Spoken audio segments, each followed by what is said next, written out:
will be overturned. A 3-year quest to amend Kenya's constitution. In the ruling, a 5-judge noted bench judge that the head of state lacks authority to initiate constitutional amendment through popular initiative. The judges isolated 17 grey areas in the BBI initiative that needed interpretation. Well, Troy Njue takes us through the journey that stopped the BBI Reggae, albeit temporarily. A declaration is hereby made that the entire unconstitutional and constitutional change process promoted by the Steering Committee on the Implementation of the Building Bridges to a United Kenya Task Force report is unconstitutional, null and void. A landmark ruling in a 785-paragraph judgment by 5 High Court judge bench of Justice Professor Joel Ngugi, George Odinga, Jairus Nga, Teresia Matheka and Chacha Mwita. The judges said any proceedings to amend the constitution ought to be started by either the parliament or through a popular initiative.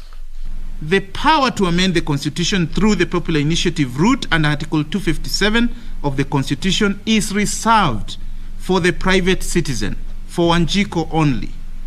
Neither the president nor any state organ is permitted under our constitution to initiate constitutional amendments using the popular initiative route. 17 issues in total were isolated for determination and included: what were the constitutional limits for the amendment of the constitution through a popular initiative, and who could initiate a popular constitutional amendment? And also, was the BBI in conformity with the constitution? Was the president in violation of the constitution by commencing the BBI process?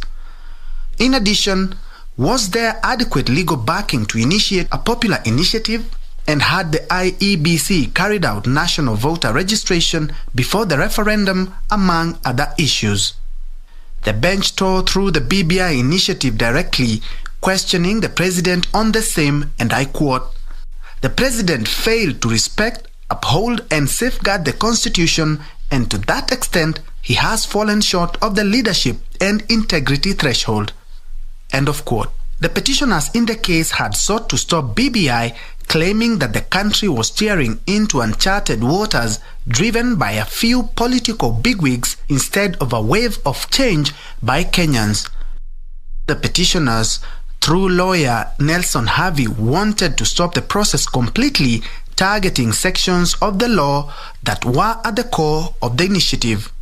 They declared that the 4 chapters of the 2010 Constitution that form the foundation of the country cannot be altered or changed through amendments. Mabadiliko ya katiba ambayo yanafuatiliwa kwa wakati huu hayazingatii sheria ambayo inasema kwamba katiba ya Kenya haiwezi kubadilishwa ili kuvunjilia mbali msingi wa katiba yenyewe, kwa mfano namna ambayo serikali kuu imeundwa, namna ambayo idara ya mahakama imeundwa, na namna ambayo bunge imeundwa. The victory would however be short-lived as President Uhuru Kenyatta, ODM leader Raila Odinga, the BBI National Secretariat and the Independent Electoral and Boundaries Commission IEBC would promptly file separate petitions challenging the High Court ruling that declared the BBI as unconstitutional. If the court had subjected its decision to stop BBI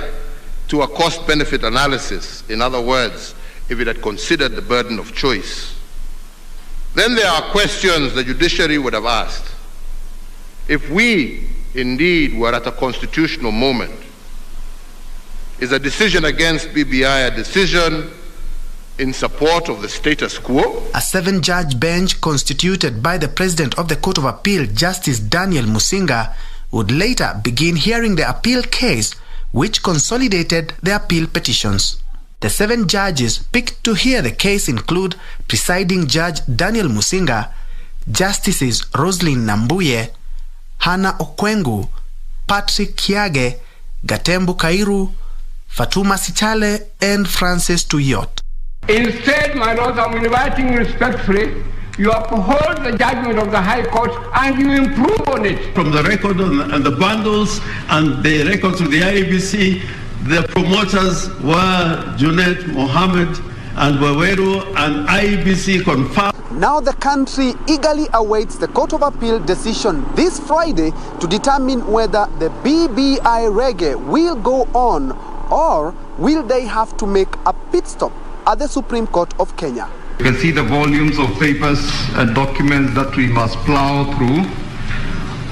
We will do that and we'll give our judgment on 20th August 2021.